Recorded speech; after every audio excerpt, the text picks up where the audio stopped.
Charlene Spiteri, cofondatrice et chanteuse star du groupe de pop-rock Texas, souffle sa 54 et boogie ce lundi 7 novembre.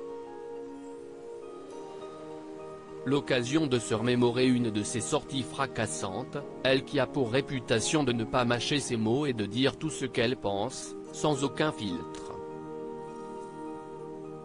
En juin 2013, alors qu'elle avait attaqué un mois auparavant, dans une interview, l'actrice Elizabeth Hurley en la qualifiant de grosse pète qui peut aller se faire efftrer, elle s'en prenait cette fois-ci à Gwen Stefani, célèbre interprète du tube The Sweet Escape, et son groupe No Doubt.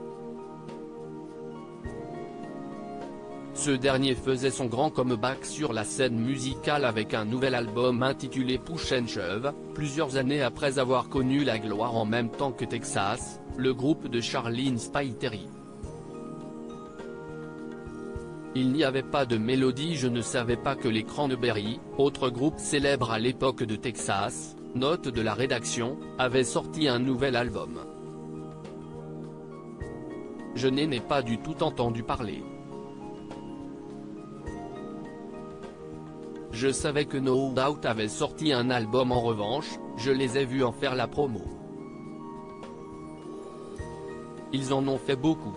Et je me suis dit quelle chanson de merde. J'étais perdu, lâchait-elle, sans scrupule, à nos confrères de Purchar, avant de s'en prendre plus précisément au premier single issu de ce 11e projet, nommé Settle Down. Ce n'était pas une bonne chanson de No Doubt. Les bonnes chansons de No Doubt, on met les mains en l'air, elle s'était mise à chanter, note de la rédaction, Don't Speak, I Know What You're Thinking. Mais je ne peux pas vous chanter la chanson qu'ils l'ont interprétée quand je les ai vus à la télé. Il n'y avait pas de mélodie. Pour moi, cet album de No Doubt donnait vraiment l'impression d'un groupe qui a vieilli et qui veut se faire passer pour jeune, avait-elle déclaré. Des propos francs de la part de l'artiste, qui n'avait pas manqué de faire réagir la presse ainsi que les internautes à l'époque.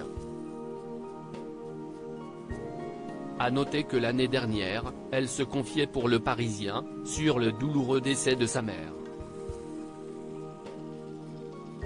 3 ans auparavant, en septembre 2018, elle vivait un moment bien plus joyeux puisqu'elle se mariait avec son chéri Bryn Williams après 10 ans d'amour.